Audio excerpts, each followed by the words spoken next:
Assalomu alaykum hurmatli tinglovchilar. Biotexnologiya asoslari fanidan 12-mavzu tibbiyotda biotexnologiyaning tutgan o'rni. Demak, bu mavzuni quyidagi reja asosida ko'rib chiqamiz.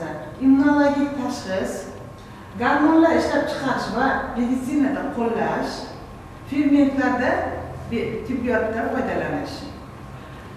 Immunologik analiz, radioimmunologik analiz klinik meditsina ko'pgina tarmoqlariga va fanga chuqur ta'sir ko'rsatadi.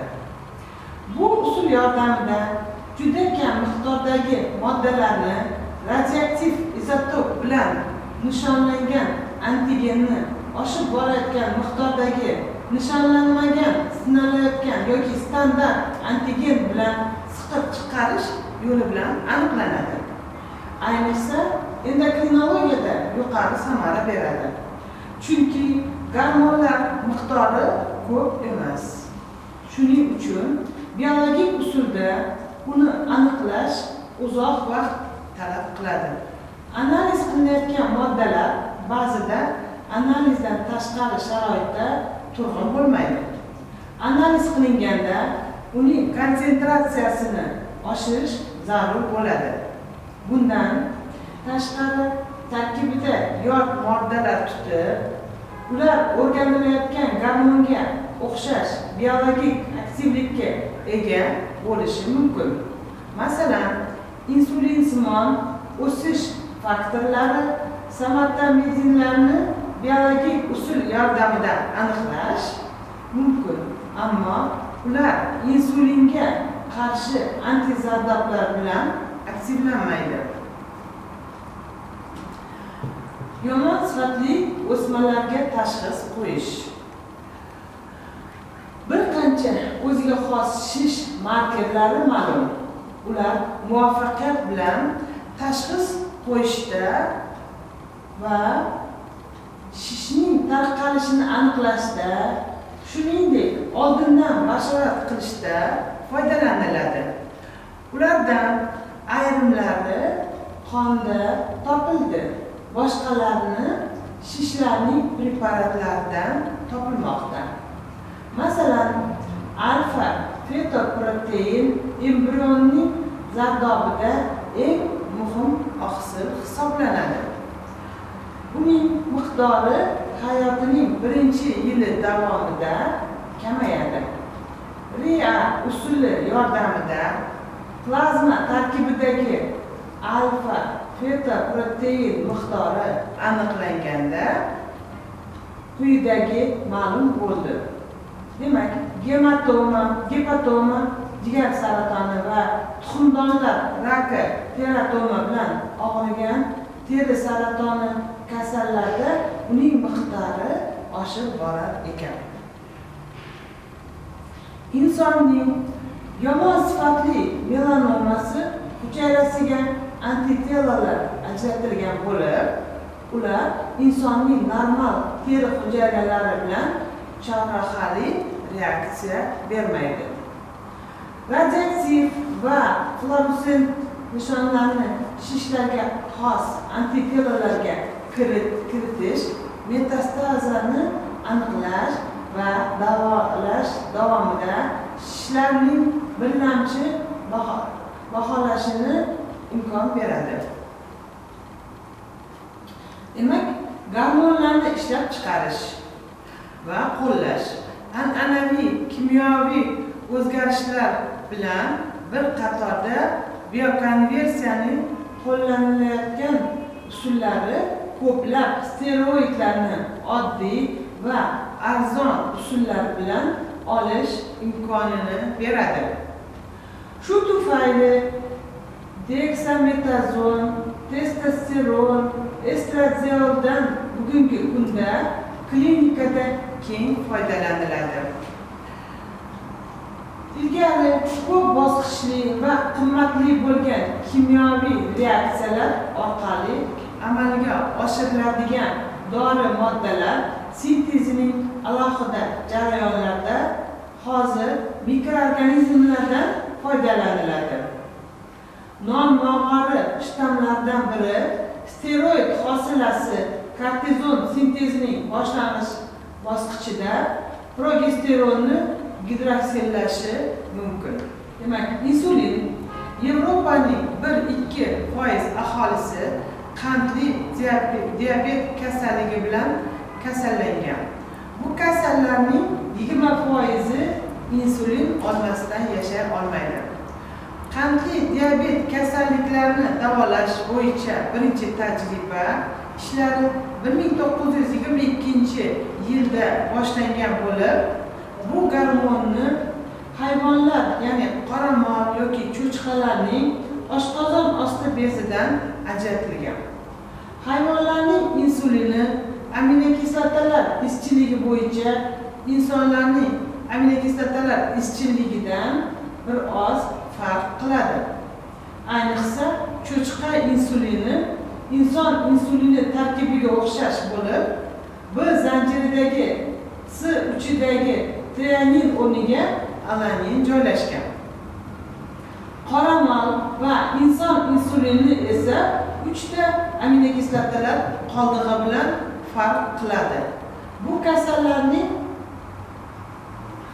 qoldig'i bilan farq qiladi. Aynan shu farqlar tufayli qoramol insulini cho'chqa insuliniga nisbatan yuqori immunogen faolligi bilan farq qiladi.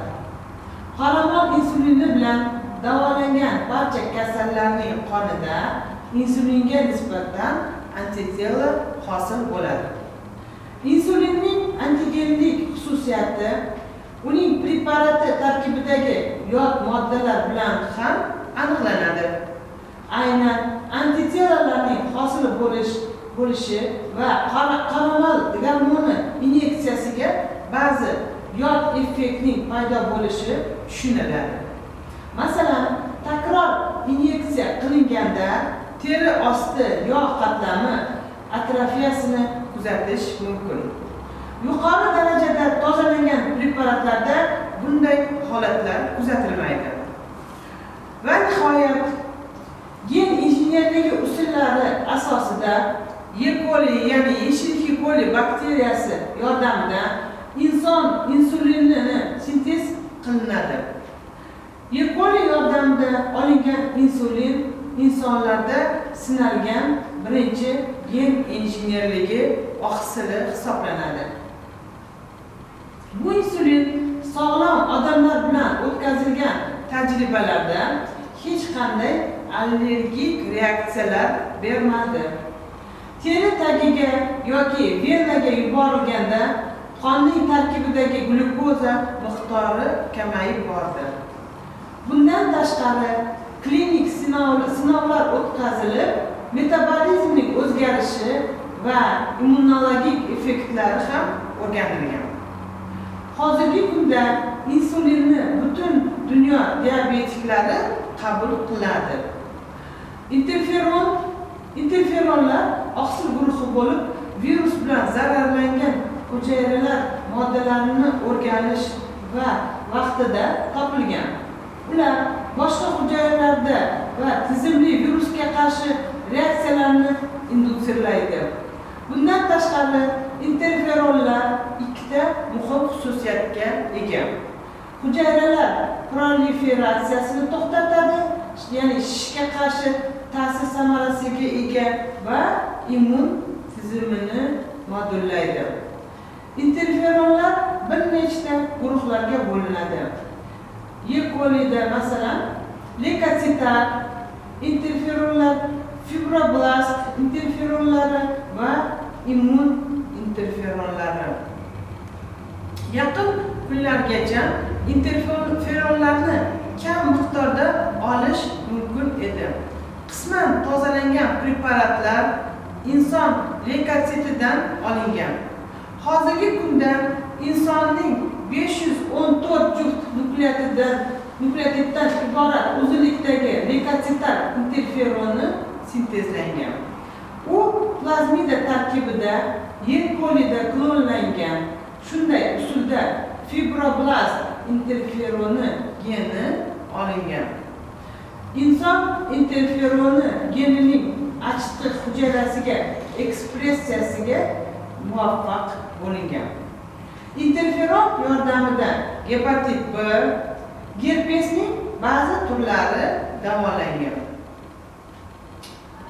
Onkologik kasalliklar bilan kasallangan kasallar bilan sinovlar o'tkazilganda metastazlangan ko'krak bezi saratoni bilan kasallangan bemorlarning 43tasidan 12tasi shishning diametri 50%ga kichraygan. Ammo interferonning onkologik shishlarga ta'siri oxirigacha o'rganilmagan. Ba'zi ma'lumotlarga ko'ra, interferon ta'sirida nafas siqishi, umumiy holsizlik, vaznning yo'qolishi kabi yon effektlar yuzaga kelgan. O'sish gormoni.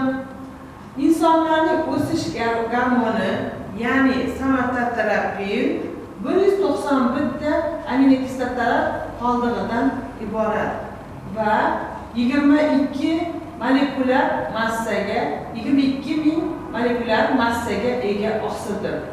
U gipofizning old tomonida hosil bo'ladi. Suyaklarning o'sishida ishtirok etadi. Aniqlanishicha 1 million odamdan 7-10tasida bu gormon yetarli miqdorda sintezlanmaydi va bu karliklik, ya'ni bo'yi pastliklarga olib keladi. Bu kasallik tug'ma bo'lsa ham kechroq bolalik davrida seziladi. Chunki bu gormonning ona qonidalik paytida zarurati yo'q. O'sish gormoni tuzilishi o'ziga xos bo'lib, klinikada shu gormonni qo'llashning o'zi kifoya qiladi. Yaqin kunlargacha bu gormonni insonlarning gipofizidan ajratilar edi. Hozirgi kunda E. colidan rekombinant dengalar texnologiyasidan foydalangan holda ishlab chiqarish yo'lga qo'yilgan. Bakteriyalardan olinadigan tozalangan gormon biologik aktivligi bo'yicha foydalaniladi.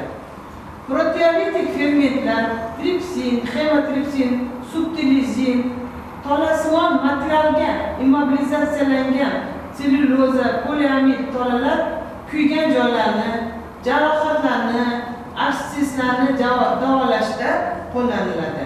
Ularning oqsil ingibitorlari emfizema va pankreatitlarni davolaydi.